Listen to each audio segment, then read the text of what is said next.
तो now we will move to the next topic, the structure of DNA.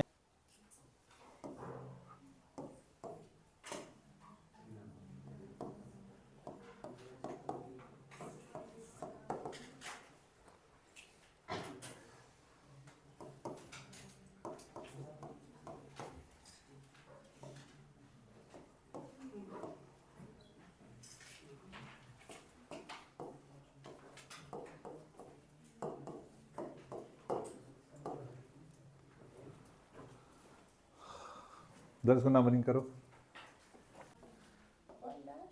Prime.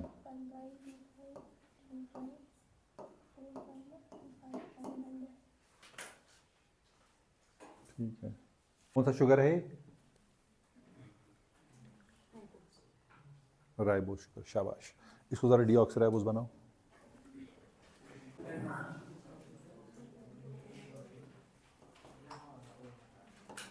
ये है rubber.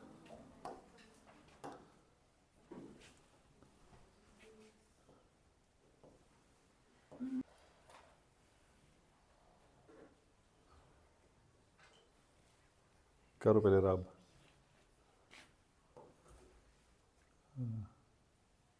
और बस पेन का टिप टच होना चाहिए स्क्रीन के साथ. हाथ नहीं टच होना चाहिए. हाँ. तो दिस इज योर. कहाँ से ऑक्सीजन निकलता है? 2 प्राइम्स.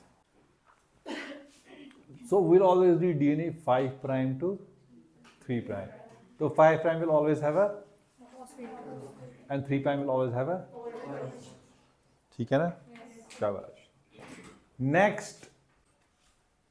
Next nucleotide. ठीक है.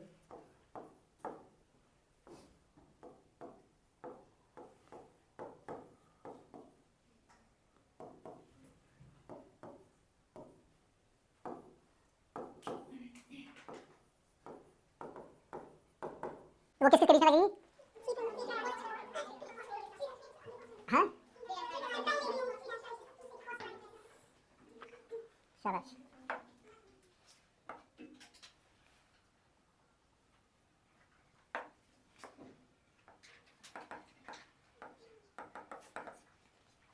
नाउ बेसिस तो आपके कितने तरीके की होती है?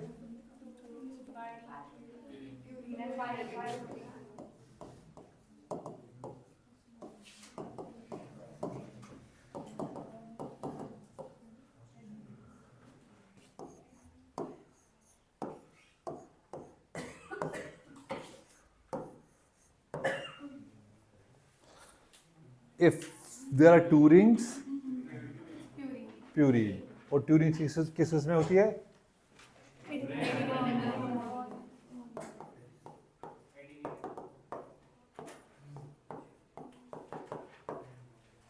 और वन रिंग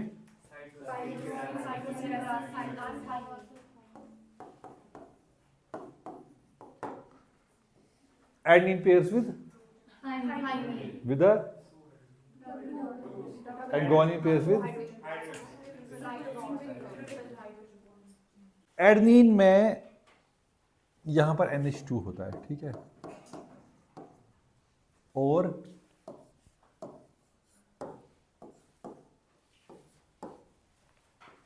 गुआनिन में यहां पर O होता है और यहां पर NH2 होता है. राइट. बाकी स्ट्रक्चर सेम होता है. अब आपके जो पैरामिडीन्स है वो आपके 3 हैं. ठीक है.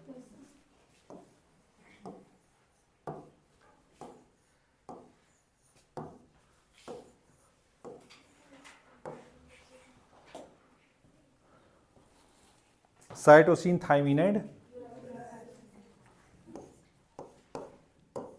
वो तो एन और एन यहाँ पर वो कॉमन, वो छोड़ो ना तुम, वो तो तुम लोगों को पता है.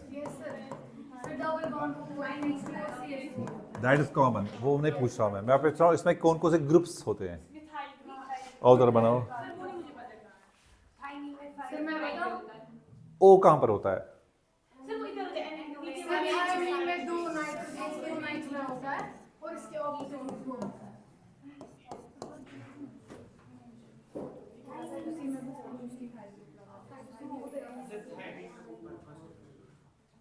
ओ होता है यहाँ पर सब में, हाँ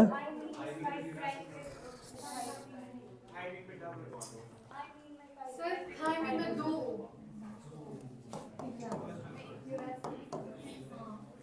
सर वहाँ नहीं तो अभी और वहाँ methyl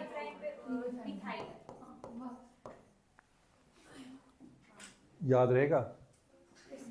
first you have N O, ठीक है, फिर थाइमिन और यूरासिल जो आपके इंटरचेंजेबल है आरएनए और डीएनए में, इनमें यहां दोनों में ओ होगा। Methylated 5 methylated thymine is your, uracil is your thymine, तो यहां पर आपका मिथाइल ग्रुप है और यहां पर आपका NH2 ग्रुप। कोई शक? अगर साइटोसिन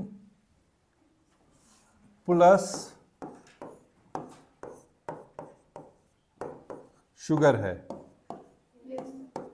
इसको क्या बोलेंगे? न्यूक्लियोसाइड नाम क्या पढ़ेंगे? साइटिडीन। क्या पढ़ेंगे? एंड दैट्स योर न्यूक्लियोसाइड शाबाश। अगर थाइमीन, शाबाश, और यूरासिल, शाबाश।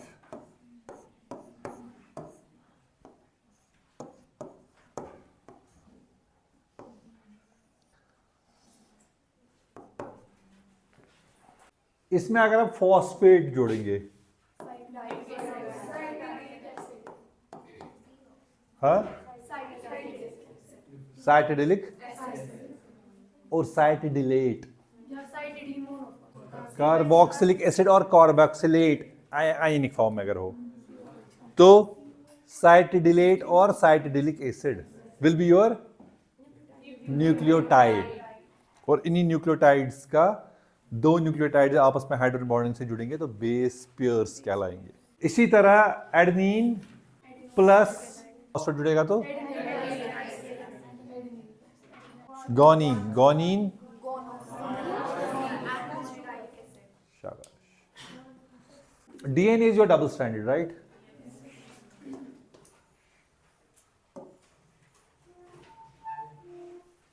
अगर ये 5 प्राइम एंड है तो ये,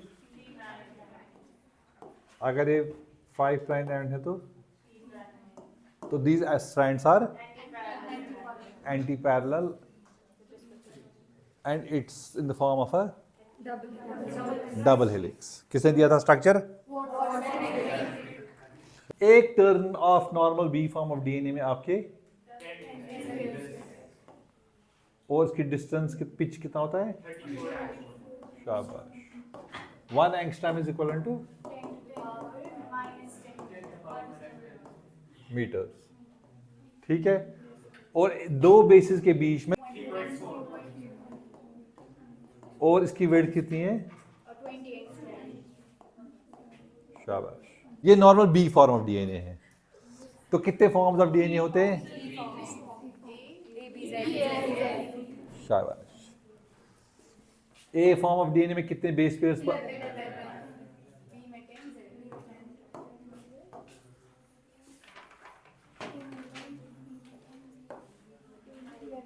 इसमें कितने होते हैं?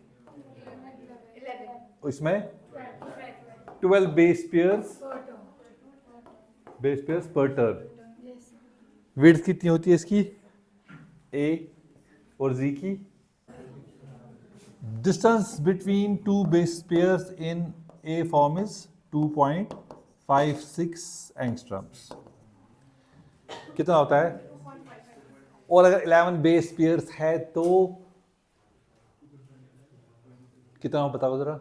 एक टर्न कितना बड़ा होता है? 28 पॉइंट,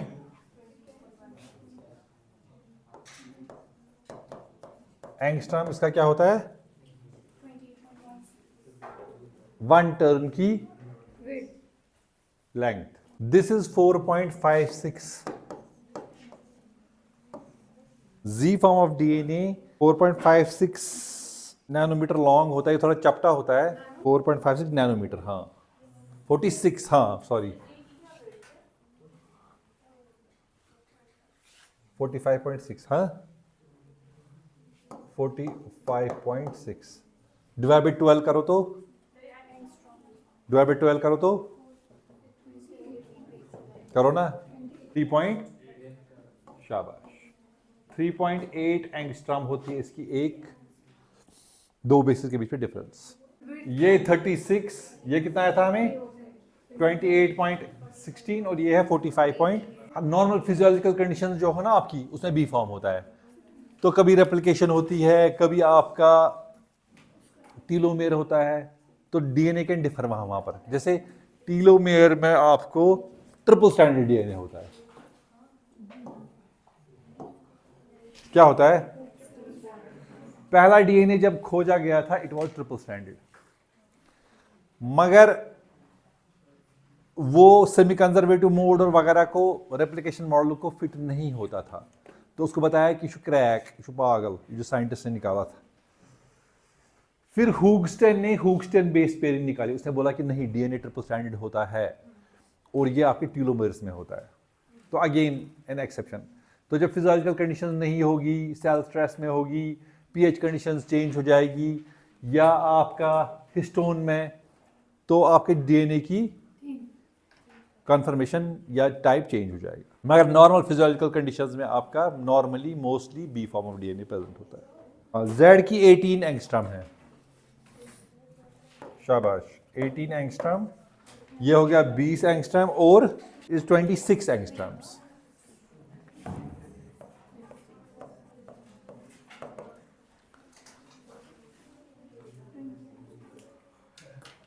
तो सबसे तुम्हारा जो चौड़ा होता है वो ए है, सबसे पतला जो है वो जेड है।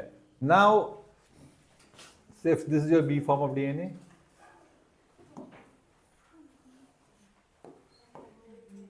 जो 20 एंगस्ट्रम्स विड्थ है, ठीक है।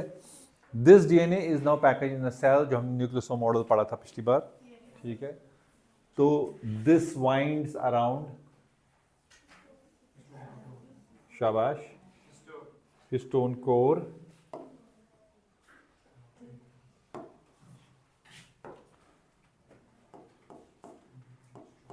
कितने प्रोटीन होते हैं,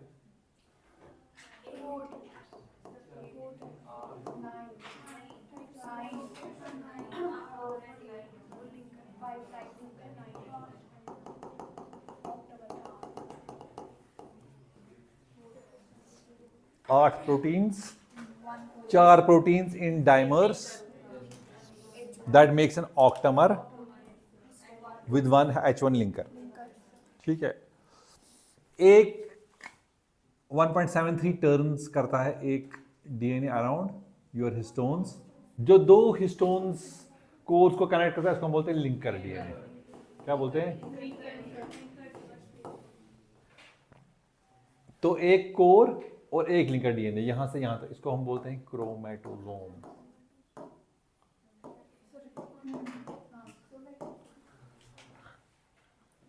दो हिस्टोन कोर्स के बीच में you have one linker DNA, ठीक है, जो वाउंड नहीं होता है, एंड एक लिंकर डीएनए प्लस एक histone core and the DNA wound around it is called as a chromatosome. ये तुम्हारा हिस्टोन कोर है,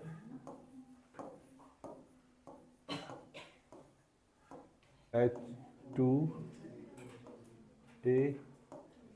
H2B, H3, H4,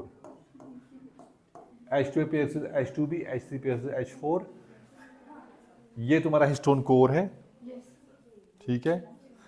यहां पर आपका आ गया H1, ठीक है। फिर दूसरा हिस्टोन कोर आ गया, फिर दूसरा हिस्टोन कोर आ गया आपका, ठीक है। इसमें भी आपका यही प्रोटीन होंगे, हर एक प्रोटीन डाइमर होता है,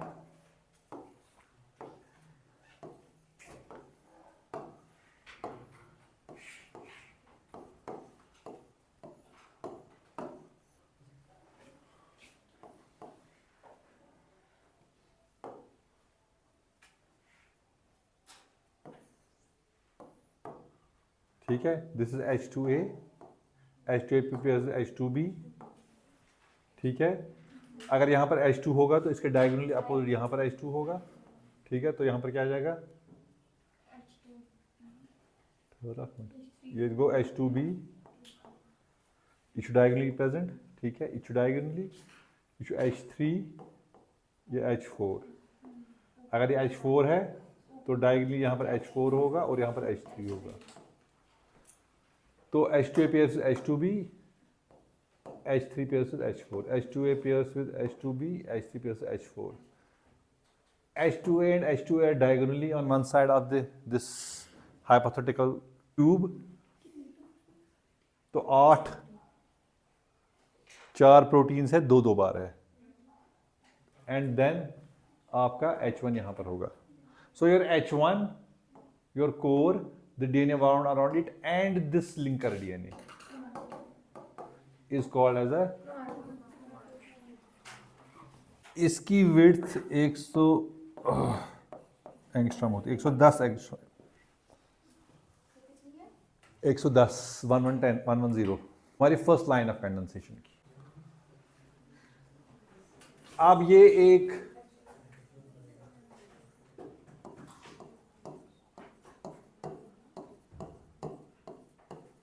ये 6 हिस्टोन कोर्स बनाते हैं, इसको बोलते हैं हम रोजेट। जैसे गुलाब फूल में होता है स्ट्रक्चर रोजेट का, होता है ना। तो वाउंड अराउंड मतलब 6 का 1, 6 हिस्टोन, ये एक हिस्टोन कोर, ठीक है। कोर मतलब ये 1, ये 2, ये 3, ये 4, ये 5, ये 6। तो 1 2 3 4 5 6 क्या आ जाते हैं ये, फिर 7वां यहाँ आएगा, 8वां यहाँ आएगा, ये करते करते करते करते करते करते करते करते ये लॉन्ग एक 300 नैनो एंगस्ट्रॉम मोटा फिल्मेंट बनाएंगे। क्या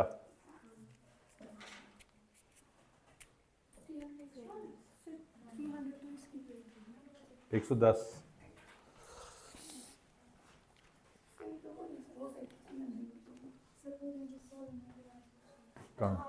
तो ये तुम्हारा हो गया 300 एंगस्ट्रॉम्स।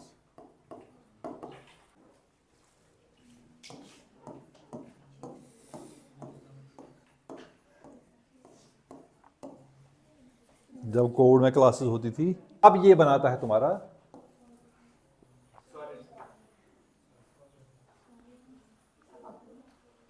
सोलेनॉइड। देखा तुम लोगों ने सोलेनॉइड? इसकी विड्थ होती है, ये तुम्हारा यही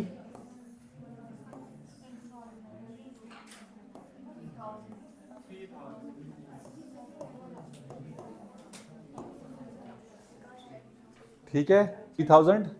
and now this solenoid, unless Sadiqa correct us,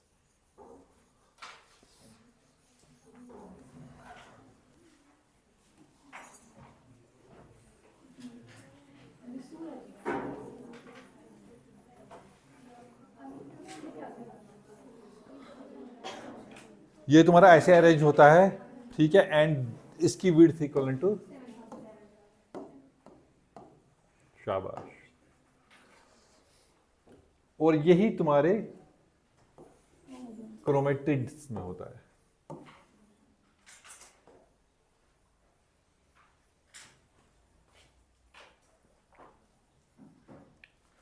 chromatid, 1 chromatid, 2 chromatids, they form 1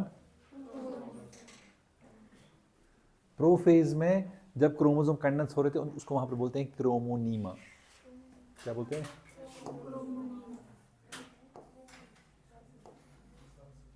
जब कंडेंस हो रहे होते हैं, ठीक है, प्रोफेज में क्रोमोनीमा। ये 2-4 टर्म्स है, ही थोड़ा याद रखनी चाहिए तुम लोगों को। क्रोमेटेड क्या होता है, क्रोमोसोम क्या होता है, क्रोमोनीमा क्या होता है, क्रोमेटोसोम क्या होता है, न्यूक्लियोसोम क्या होता है। सेल साइकिल पता है तुम लोगों को? क्या होता है?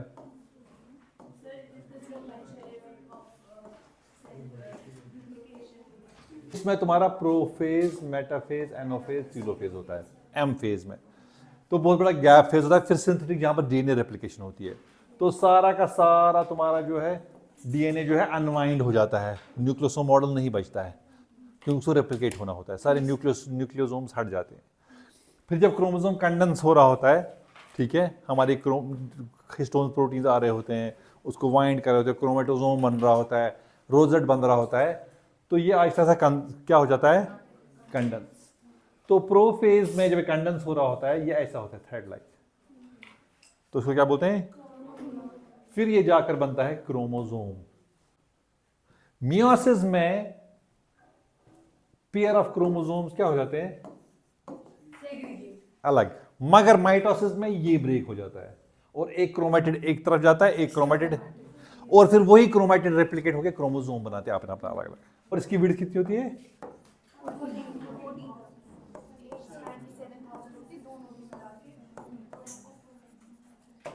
तो टोटल तुम्हारे क्रोमोसोम की विड्थ होती है 14,000। यही होता है ना क्रोमोसोम में। यस, हाँ।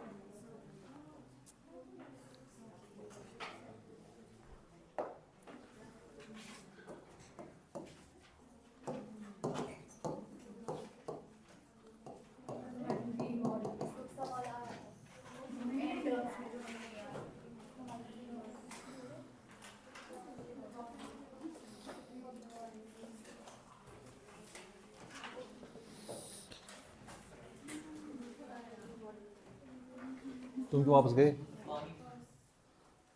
तू क्या पे उत्तरेश रोजा रखा है, फिर क्यों ताप साहब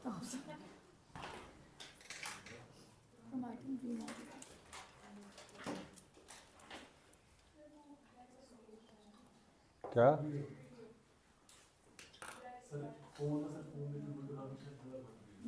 नहीं चल रहा है, सब चल रहा है। तुम्हारी आंखें थी वो है तेज, कह तो रहा हूँ। तुम लोगों को जो एग्जाम में वो टैग वगैरह मिलता है उसमें ठीक हो गए तुम लोग adept. We want to reduce carbon footprint, उससे रैंकिंग बढ़ती है यूनिवर्सिटी की, तभी हम तीसरे नंबर पर है देश में।